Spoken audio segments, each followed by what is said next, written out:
بسم اللہ الرحمن الرحیم۔ السلام علیکم ورحمۃ اللہ وبرکاتہ۔ میں زبیر خان ہوں اور آپ میرا ویلاگ دیکھ رہے ہیں۔ نارمنڈی لینڈنگ اور G7 کانفرنس آج کے پروگرام کا یہ موضوع ہے۔ 6 جون 1944 یعنی 1944 6 جون، اس روز فرانس کے نارمنڈی کے ساحل کے علاقہ میں الائیڈ فورسز نے لینڈنگ کی تھی۔ اس آپریشن کو اورلارڈ کوڈ نام دیا گیا تھا۔ 7,000 بحری جنگی جہازوں کے ذریعے 8 ممالک کے 1,95,000 فوجی ساحل پر اترے تھے۔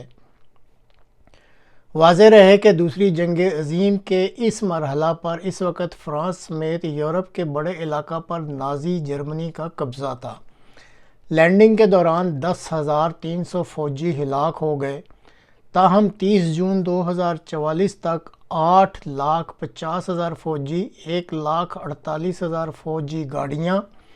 اور 5,70,000 ٹن فوجی اسلحہ، گولہ بارود اور دیگر اشیاء ساحل پر اتار دی گئی تھی۔ اس مغربی محاذ پر الائیڈ فورسز نے جرمنوں کے خلاف جنگ شروع کر دی تھی،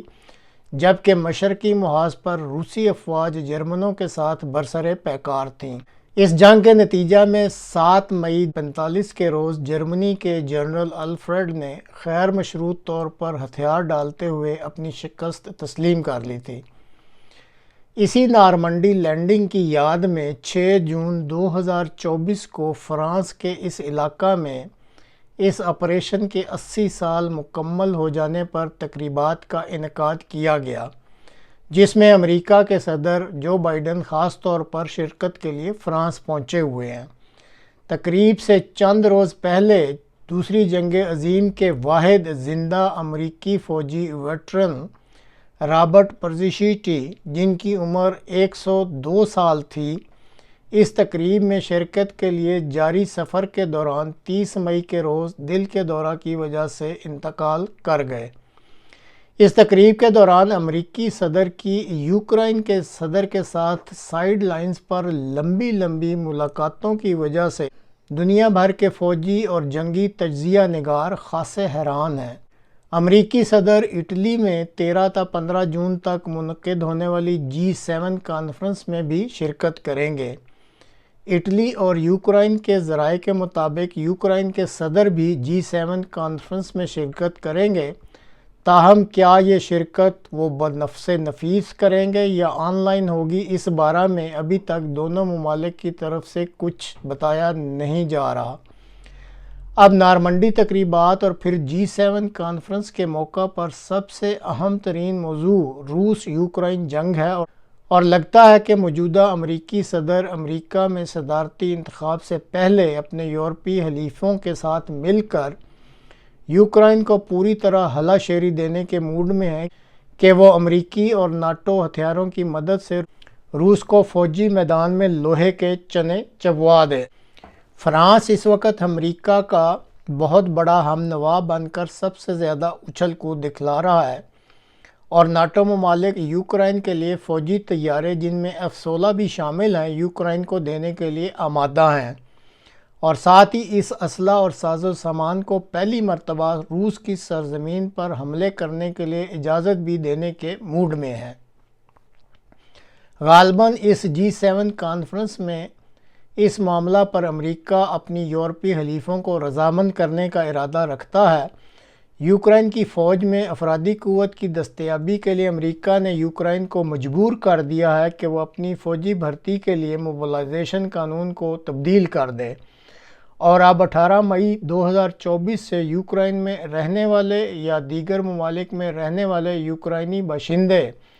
جن کی عمر 18 اور 60 سال کے درمیان ہے،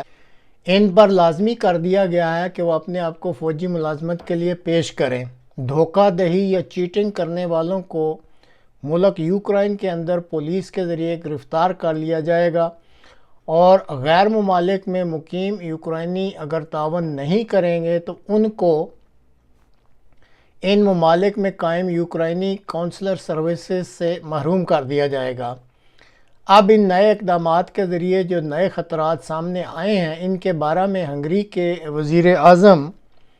وکٹر اربان نے 7 جون کو جاری کیے جانے والے ایک بیان میں واضح طور پر کہا ہے کہ جس طرح امریکہ اپنی یورپی حلیفوں کی مدد سے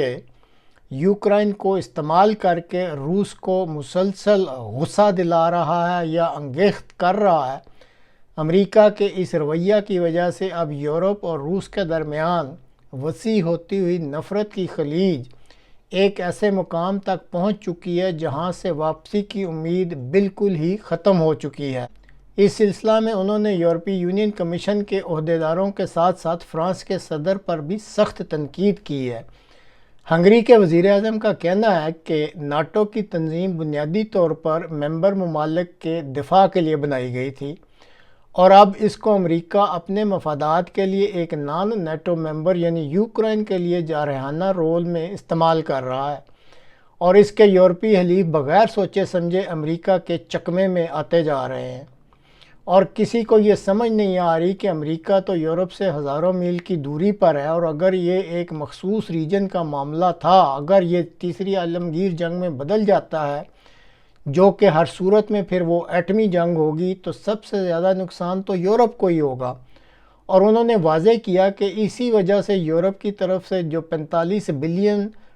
کی فوجی امداد یوکرائن کو دی جا رہی ہے، ہنگری اس کے سخت خلاف ہے۔ اپنے بیان میں ہنگری کے وزیر اعظم نے یہ بھی کہا کہ اب صرف امید کی ایک ہی کرن باقی ہے کہ 6 جون سے یورپی پارلیمنٹ کے ہونے والے یہ جو 4 روزہ انتخابات ہیں، اس میں ایسے لوگ سامنے آ جائیں جو امریکہ کے بچھائے گئے اس جال کو سمجھ سکیں۔ اور پھر انہوں نے یہ بھی کہا کہ اسی طرح امریکی عوام جو نومبر میں ہونے والے انتخابات ہیں، اس میں اگر موجودہ امریکی صدر بائیڈن کی چھٹی کرا کر ٹرمپ کو دوبارہ موقع دے دیتے ہیں تو پھر امید ہے کہ یورپ پر یہ جو خطرناک قسم کی جنگ کے بادل منڈلا رہے ہیں یہ دور ہو سکتے ہیں، اور دنیا تیسری عالمگیر جنگ کی ہولناکیوں سے بچ سکتی ہے۔ اب دیکھیں، یورپین یونین کے الیکشن تو بہرحال سنڈے تک یا اگلے منڈے تک ان کا رزلٹ سامنے آنا شروع ہو جائے گا، اس میں کوئی تبدیلی ہوتی ہے یا نہیں۔ امریکی جو انتخابات ہیں اس کے لیے تو بہرحال نومبر تک انتظار کرنا پڑے گا۔ اور اب آخر میں ایک اچھی خبر پاکستان کے حوالہ سے بھی کہ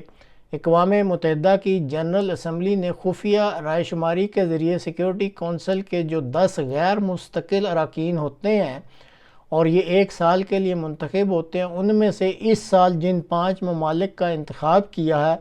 ان میں پاکستان بھی شامل ہے، اور پاکستان کو بھی منتخب کر لیا گیا ہے۔ پاکستان یہ ذمہ داری 1 جنوری 2025 سے 1 سال کے لیے ادا کرے گا۔ اب دیکھتے ہیں کہ پاکستان دنیا میں امن کے فروغ کے لیے اس بین الاقوامی پلیٹ فارم سے کتنا مؤثر کردار ادا کرتا ہے۔ تو ناظرین، آج تک کے لیے اتنا ہی، اگلے پروگرام تک کے لیے اجازت دیجیے۔ خدا حافظ۔